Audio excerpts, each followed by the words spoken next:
Hello everyone. Galwan valley में India China faceoff के बाद भारत में चाइनीज प्रोडक्ट्स के बाइकआउट की मांग तेजी से उठने लगी है।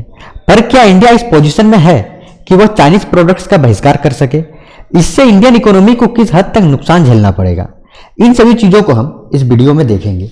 लेकिन उससे पहले चाइना के नेशनल न्यूज़पेपर ग्लोबल टाइम्स के कुछ आर्टिकल्स को हम लोग देखने वाले हैं। ग्लोबल टाइम्स ने लिखा है कि rising Indian nationalism will harm business ties. इसके अलावा आप इसको पढ़िए, who are fanning boycott China campaign in India. Third one, banning Chinese telecom firms in India में increase local companies cost by 20%। इसके अलावा और इस तरह की बहुत सारे आर्टिकल्स है जो कि ग्लोबल टाइम्स ने लिखे हैं। ग्लोबल टाइम्स ने एक ट्वीट किया है जिसमें उन्होंने लिखा है कि इंडिया को वेस्टर्न कंट्रीज के इन्फ्लुएंस से बचना चाहिए, जो कि चाइना और इंडिया के बीच फाइट को एक तरह से मौके की तरह यूज करके इस रीजन में अपना हेजेमनी बनाने की कोशिश कर रहा है। उन्होंने इंडिया के दो महत्वपूर्ण मूवी दंगल एंड सुपर 30 के कलेक्शंस को भी ट्वीट किया है। अब हम लोग इंडिया और चाइना के बायलैटरल ट्रेड को समझने की कोशिश करते हैं। यदि हम लोग इंडिया एंड चाइना के बायलैटरल ट्रेड की देखें तो इंडिया और चाइना का बायलैटरल ट्रेड में हमेशा इंडिया ट्रेड डेफिसिट में रहता है। आज के समय में भी भारत चाइना के साथ trade deficit approximately 60 billion US dollar का है, मतलब 60 बिलियन यूएस डॉलर से भी ज्यादा का इंडिया इंपोर्ट करता है। जो यूएस के प्रोडक्ट्स है 76 बिलियन यूएस डॉलर, वही एक्सपोर्ट की बात करें तो ओनली 13 बिलियन डॉलर। मीन्स हम लोग आज के समय में भी मोर देन 60 बिलियन डॉलर का ट्रेड डेफिसिट में है। इसके अलावा आप समझिएगा तो देखिए चाइना क्या क्या एक्सपोर्ट इंडिया में करती है। कुछ बहुत ही इंपॉर्टेंट प्रोडक्ट्स है जैसे कैपिटल गुड्स के साथ साथ मेडिकल डिवाइसेस, फैक्ट्री के boilers, cooling system, anti pollution instruments और पावर प्लांट के मशीनरीज। यहां देखिए पावर प्लांट के मशीनरीज को भी जो है एक तरह से इंडिया एक्सपोर्ट करती है। भारत की पीएसयू कंपनी एचईसी इसको आराम से बना सकती है, लेकिन भारत इसको भी एक्सपोर्ट करता है। इसके अलावा बहुत सारे चाइनीज इन्वेस्टमेंट इंडियन स्टार्टअप में किए गए हैं। चाइना की कंपनी अलीबाबा का पेटीएम में पेटीएम.com एंड पेटीएम मॉल में बहुत ही ज्यादा इन्वेस्टमेंट किया हुआ है। बिग बास्केट, जोमेटो एक फूड डिलीवरी ऐप है। बिग बास्केट को आप देखिए, स्नैपडील को देखिए, इन सभी में चाइनीज इन्वेस्टमेंट इंडियन स्टार्टअप में ज्यादा है। इसके अलावा चाइना की जो कंपनी है अलीबाबा, ये इंटरटेनमेंट एंड मीडिया स्पेस में भी प्लानिंग कर रही है इन्वेस्टमेंट की। इसके अलावा चाइना का और एक कंपनी टिनसेंट, ये बाइजू, ड्रीम11, फ्लिपकार्ट, ये आप यहाँ पे लिख लीजिए स्विगी और गाना, इन सभी में इनका इन्वेस्टमेंट बहुत ही ज्यादा है। इसके अलावा आप यहाँ पे देखिए चाइनीज प्रेजेंस कहाँ पे है? 100 से भी ज्यादा इंडियन फिल्म्स जो है वो चाइनीज का यहाँ पे लगा हुआ है। Steel companies, hydro corporation, power companies, power equipments, इन सभी का जो है प्रेजेंस हमारा इंडिया में चाइना का है। इसके अलावा देखिए गुजरात में डेडिकेटेड इंडस्ट्रियल पार्क जो है वो चाइना के द्वारा सेटअप किया जा रहा है। अगर आप हाइड्रोक्सीक्लोरोक्विन की बात करें, आपको पता होगा कि हाइड्रोक्सीक्लोरोक्विन आज के समय में कोविड-19 पैंडेमिक के समय एक तरह से पॉसिबल क्योर के रूप में इसको देखा जा रहा है। इंडिया इस हाइड्रोक्लोरोक्विन के एक ह्यूज पोटेंशियल मैन्युफैक्चरर की तरह उभर के आया है, लेकिन इसको बनाने के लिए एक तरह से एक्टिव पैरास्यूटिकल इंग्रेडिएंट्स API की जरूरत पड़ती है। Hydroxychloroquine is greatly depend on active pharmaceutical ingredients, और इस API में China one of the leading producers है एंड सेलर्स है। एक तरह से ये हाइड्रोक्सीक्लोरोक्विन की अगर बात करें तो ये इसको बनाने के लिए ये API है, ये रॉ मटेरियल की तरह काम कर रहा है। पावर सेक्टर में भी इंडिया हेविली डिपेंड है चाइना पे। अगर आप बात करें तो आप रिन्यूएबल एनर्जी की बात कर लीजिए। पावर सेक्टर में रिन्यूएबल एनर्जी की बात कीजिए तो उसमें सोलर इक्विपमेंट के डिमांड में अगर आप देखिएगा तो 90% डिपेंडेंट टोटली भारत चाइना पे है। इसके अलावा सोलर सेल्स में टोटली डिपेंडेंट है। अगर आप आंकड़े की बात करें तो 2013 टू 14 में एक तरह से 600 million dollar approximately solar cell जो है एक तरह से इनका चाइना जो है वो एक्सपोर्ट करती थी। आज के समय में 17-18 में आप आ जाइए, अगर आप 17-18 के आंकड़े की बात करें तो ये 3.41 बिलियन डॉलर हो चुकी है। एंटीबायोटिक्स 80% टोटली चाइना पे डिपेंडेंट है हम लोग। तो इस तरह बहुत सारे फैक्टर्स है, बहुत सारे ऐसे इकोनॉमी के सेक्टर्स है जहां पे हम टोटली और क्रिटिकली तौर पे चाइना पे डिपेंडेंट है। इसके अलावा आप एक चीज समझिए कि 2018-19 में ये जो ग्राफ है एक तरह से श्रिंक हुआ था, और साथ ही साथ आप देखिए दिवाली के समय CEIT का सर्वे है कि 16% डिक्लाइन चाइनीज गुड्स। इसके अलावा 2018-19 की अगर बात करें तो India bilateral trade deficit with China shrunk. इसका रीजन क्या था? इसका रीजन मेनली था पेट्रोलियम प्रोडक्ट्स जो कि हम चाइना को एक्सपोर्ट कर रहे थे। इसका मेन वजह था रिलायंस इंडस्ट्री के द्वारा जो एरोमेटिक प्रोडक्शन जो किया जा रहा था और उसका एक तरह से एक्सपोर्ट जो है वो चाइना किया जा रहा था। इसके अलावा आप एक और आर्टिकल्स में आप लोगों को दिखा रहा हूं, यहां देखिए China chits for Indian export, जो मैंने अभी आपको बात किया, ठीक है, कि ये पेट्रोलियम प्रोडक्ट्स के कारण जो है एक तरह से हमारा ट्रेड डिफिसिट कुछ हद तक कम हुआ था।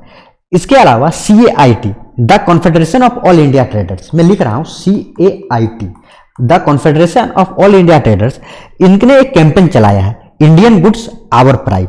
इनका आइडिया है कि जो भी चाइनीज प्रोडक्ट्स है to escalate the boycott of Chinese products and make them in India, उन सभी को इंडिया में बनाना है। उन्होंने 3000 प्रोडक्ट्स को कैटेगराइज किया है, जिसमें कि खिलौने, टॉयज से लेके फैब्रिक्स आइटम, किचन वेयर्स से लेके कॉस्मेटिक्स, इन सभी आइटम्स जिसको कि हम लोग इंडिया में आसानी से बना सकते हैं, उन सभी को उन्होंने लिस्ट दिया है। और उनका एम है कि दिसंबर 2021 तक हम लोग इन सभी प्रोडक्ट्स जो उन्होंने दिया है 3000 प्रोडक्ट्स जो कि 500 ब्रॉड कैटेगरीज में आती है, 500 कैटेगरीज के 3000 प्रोडक्ट्स को इंडिया में बनाने की उन्होंने टारगेट लिया है। और जिससे आप समझिए आज के समय में हम लोग $70 बिलियन इंपोर्ट करते हैं चाइना से, उसमें से $13 बिलियन अगर आप इन सभी चीज़ों को इंडिया में मैन्युफैक्चरिंग करने लगे हम लोग, और इंडियन जो एक तरह से पर्सन से, इंडियन सिटीजन से अगर उनको खरीदने लगे तो एक तरह से $13 बिलियन का सब्सटीट्यूट हमें मिल जाएगा। तो यहां से हमें ट्रेड डिफिसिट हम लोग कम कर सकते हैं। और ये जो है पीएम मोदी का अपील आत्मनिर्भर भारत और सेल्फ रिलायंस को भी एक तरह से बूम्स करेगा। इसके अलावा आपको मैं और कुछ चीजें समझाने की कोशिश कर रहा हूं। अगर चाइनीज प्रोडक्ट का बहिष्कार किया जाए तो कुछ कॉन्सिक्वेंसेस हो सकते हैं। एक तो है कि प्रोडक्शन कॉस्ट पुशअप हो सकता है, प्रोडक्ट्स कुरियर जो है मेकिंग इसका ज़्यादा हो सकता है, और साथ ही साथ इंडियन कंज्यूमर्स पे खास करके जो मिडिल क्लासेस है और पुअर क्लास है उनको ज़्यादा इफेक्ट पड़ेगा। तो अल्टरनेटिव क्या है हमारे पास? हमारे पास कुछ अल्टरनेटिव है जो हम लोग कर सकते हैं, उसको हम लोग समझते हैं। एक तो भारत सरकार एंटी डंपिंग ड्यूटीज और काउंटर वैलिंग ड्यूटीज को बढ़ा सकती है। इससे बढ़ाने से क्या होगा, इन दोनों अगर ड्यूटी को इंपोज कर दे जो भी चाइनीज चिप प्रोडक्ट है तो उनका जो रेट है इंडियन मार्केट में वो एक तरह से बढ़ जाएगा, और उसके बढ़ने के कारण इंडियन मैन्युफैक्चरर को चांस मिलेगा कि वो इंडियन मार्केट में अपना सामान बेच सके। ये तो पहली चीज हुई। एंड सेकेंड वन कि इससे जो है अगर आप इंपैक्ट कर रहे हैं, चाइनीज प्रोडक्ट्स को बैन कर रहे हैं, एक तो ये ऑप्शन है, तो इससे इंडियन मार्केट की जो है वो एक तरह से प्राइस सेंसिटिव हो जाएगा। चीप प्रोडक्ट्स को बैन करने से एक तरह से इन्फ्लेशन हमारा बढ़ जाएगा, तो ये भी एक तरह से, और लोअर क्लास एक तरह सफर कर सकता है। तो इन सब चीजों को भी हमें ध्यान में रखना पड़ेगा। तो इसलिए हमें डायरेक्ट ना बैन करके हमें एंटी डंपिंग ड्यूटीज को बढ़ाना पड़ेगा, काउंटर वैलिंग ड्यूटीज को बढ़ाना पड़ेगा, और इंडियन बायर्स को भी एक तरह से इंडियन प्रोडक्ट्स को खरीदने के लिए हमें प्रोत्साहित करना पड़ेगा और खरीदना चाहिए। जैसे बहुत सारे ऐसे प्रोडक्ट्स हैं, जैसे आर्टिफिशियल ज्वेलरीज हो गए, टॉयज हो गए, खिलौना हो गया, ओवेन्स, कुकर्स, इन सभी चीजों को अगर आप इंडियन मेकर से खरीदते हैं तो आपको हो सकता है कि लिटिल बिट आपको मनी ज्यादा देना पड़े, लेकिन उससे स्मॉल इंडियन फिल्म्स जो है उनको एक तरह से मोटिवेशनल ड्राइव मिलेगा, समझ रहे हैं, और साथ ही साथ लोकल सेल्स ग्रो करेगा, और इंडियंस भी एक तरह से इंडियन मार्केट में कॉम्पिटेटिव हो सकते हैं। ये पहली बात हुई। इसके अलावा हम लोग चाइना को डायरेक्टली कीप आउट नहीं कर सकते क्योंकि WTO के भी बहुत सारे रूल्स हैं, और इसके अलावा ग्लोबल कमिटमेंट्स भी हैं। तो हमें क्या करना चाहिए? हमें यह करना पड़ेगा कि चाइना, ये हम तब तक नहीं कर सकते जब तक चाइना को हम लोग हॉस्टाइल नेशन डिक्लेयर नहीं कर दे, तो ये तो हम लोग कर नहीं सकते। तो हमारे पास ऑप्शंस बहुत सारे हैं, जैसे हम लोग चाइना को इजी ले, गो easy on taking China invest, और इंडिया के मैन्युफैक्चरिंग कैपेसिटी को हमें बिल्ड करना पड़ेगा, और एक लॉन्ग टर्म ब्लूप्रिंट हमें तैयार करना है। और इसके लिए आप समझिए आज के समय में क्या है, एक तरह से ग्लोबल पेंडेमिक एक तरह से क्रिएट हुआ है कोविड-19 के चक्कर में, और इसके चक्कर में इंडिया एंड चाइना दोनों की ग्लोबल इकोनॉमी, पूरा ग्लोबल इकोनॉमी फेस कर रहा है। तो इस कंडीशन में दोनों हम लोग डायरेक्ट बाइकआउट में न जाके हमें एंटी डंपिंग ड्यूटीज, काउंटर वेलिंग, इंडियन लोगों को, इंडियन पीपुल्स को, इंडियन प्रोडक्ट्स को प्रोत्साहित करना पड़ेगा। और साथ ही साथ हमें अपने मैन्युफैक्चरिंग कैपेसिटी को बिल्ड करना पड़ेगा। और साथ ही साथ हमें उसके इंपोर्ट का सब्स्टिट्यूट तैयार करना पड़ेगा, ताकि हम एक तरह से क्वालिटी के साथ साथ cost product, less cost product भी हम तैयार कर सके, ताकि हम चाइनीज प्रोडक्ट को compete कर सके। हमें रिसर्च एंड डेवलपमेंट में भी हमें बहुत सारे काम करने पड़ेगी। अगर आप रिसर्च एंड डेवलपमेंट की बात करें तो national science and technology management information system NSTIMS, जो कि department of science and technology का एक ब्रांच है, उनके आंकड़े को आप अगर देखें तो आपको क्या मिलेगा कि 2004 से 5 से लेके आप अगर 14-15 मीन्स 10 ईयर्स को अगर आप देखें तो रिसर्च एंड डेवलपमेंट में जो एक्सपेंडिचर है इंडिया का वो 3 टाइम्स बढ़ा है। लेकिन उसके साथ ही साथ अगर आप जीडीपी शेयरिंग देखें तो 0.7% का 0.7% ही है। तो ये एक चिंता वाली बात है। भारत सरकार को रिसर्च एंड डेवलपमेंट में ज्यादा खर्चा करना चाहिए। साथ ही साथ हमें चाइनीज प्रोडक्ट पर ज्यादा डिपेंडेंट नहीं रहना चाहिए। एक इंपोर्ट बास्केट को हमें डाइवर्सिफाई करना पड़ेगा, हमें और भी उसके अल्टरनेटिव्स तलाशने पड़ेंगे। इसके साथ ही साथ हमारे पॉलिसी मेकर्स है, आज के समय आप समझिएगा तो हमारे पॉलिसी मेकर्स इतने सेंसिटिव नहीं है कि वो इंडिया के मैन्युफैक्चरिंग कैपेसिटी को बिल्डअप करें। उनको बिल्डअप करना चाहिए। जैसे कि अगर केमिकल मैन्युफैक्चरिंग को देखें, आप केमिकल मैन्युफैक्चरिंग इंडस्ट्री को देखें तो ये ओनली 30 to 35% की कैपेसिटी के साथ ये काम कर रही है। तो इसके कैपेसिटी को हम लोग बढ़ा सकते हैं। हम लोग WTO के रूल को फॉलो करके भी फुल बैन, चाइना पे फुल बैन न किए हुए WTO और ग्लोबल कमिटमेंट को हम लोग फॉलो करके भी इंडियन सेक्टर्स को प्रोटेक्ट कर सकते हैं। जैसे नॉन टैरिफ बैरियर्स को बढ़ा सकते हैं, अपने क्वालिटी स्टैंडर्ड्स को इंक्रीज कर सकते हैं, जिससे कि चाइनीज प्रोडक्ट कम से कम आए। आप जैसे कि एक एग्जांपल लीजिए तो इंडिया ने जो भी मोबाइल फोन से, स्मार्टफोन से, उसके IMEI नंबर जिसमें नहीं है उनको जो है वो इंडियन मार्केट में अलाउ नहीं किया। तो एक तरह से इस तरह के बहुत सारे अल्टरनेटिव्स हम लोग ढूंढ सकते हैं। एक तरह से चाइना ने भी किया था। चाइना ने क्या किया था कि जो भारत से मिल्क प्रोडक्ट जो एक्सपोर्ट हो रहा था उनको जो है उन्होंने बैन कर दिया, और रीजन क्या दिया, हेल्थ इशू। तो इस तरह से इंडिया भी अपने क्वालिटी स्टैंडर्ड्स को इंक्रीज करके और tariff barrier, non tariff barrier है उसको बढ़ा सकती है। इतना तो ये हुआ। इसके साथ ही साथ आप समझिए, फाइनेंस मिनिस्टर निर्मला सीतारमण ने कुछ दिन पहले अनाउंस किया था कि जो इंडियन कंपनीज के लिए बहुत सारे पैकेजेस जो वेरियस सेक्टर्स है जो कि एक तरह से सर्वाइव कर रहे हैं कोविड-19 के चक्कर में, उनके लिए लोन्स को, वो भी स्मॉल लोन्स, लोअर रेट्स में लोन्स की व्यवस्था की। तो इंडियन सरकार को, भारत सरकार को ये जरूरत है कि वो जो भी अनाउंसमेंट किए हैं उनका इंप्लीमेंट ग्राउंड पे हो।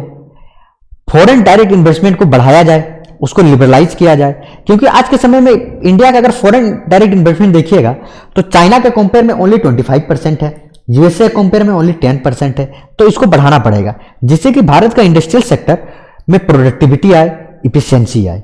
तो ये सभी बहुत सारे कदम है जो हम अपना सकते हैं।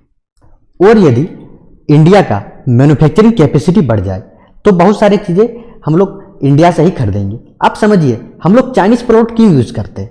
हम लोग चाइनीज प्रोडक्ट इसीलिए यूज करते हैं क्योंकि हमें वो कम कॉस्ट पे मिलती है। The cost of production of Chinese is low due to availability of cheap labour. वहाँ चीप लेबर है, और इसके साथ ही साथ हमें कम कॉस्ट पे वो सामान मिलती है, इसीलिए हम लोग चाइनीज प्रोडक्ट खरीदते हैं। Chinese manufacturer producer is a huge quantity of the goods which reduces the cost of per unit.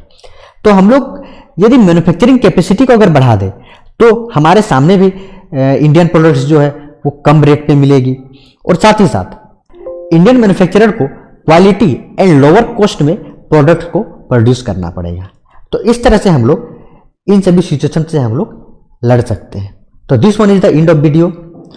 Keep learning, be practising. Thank you.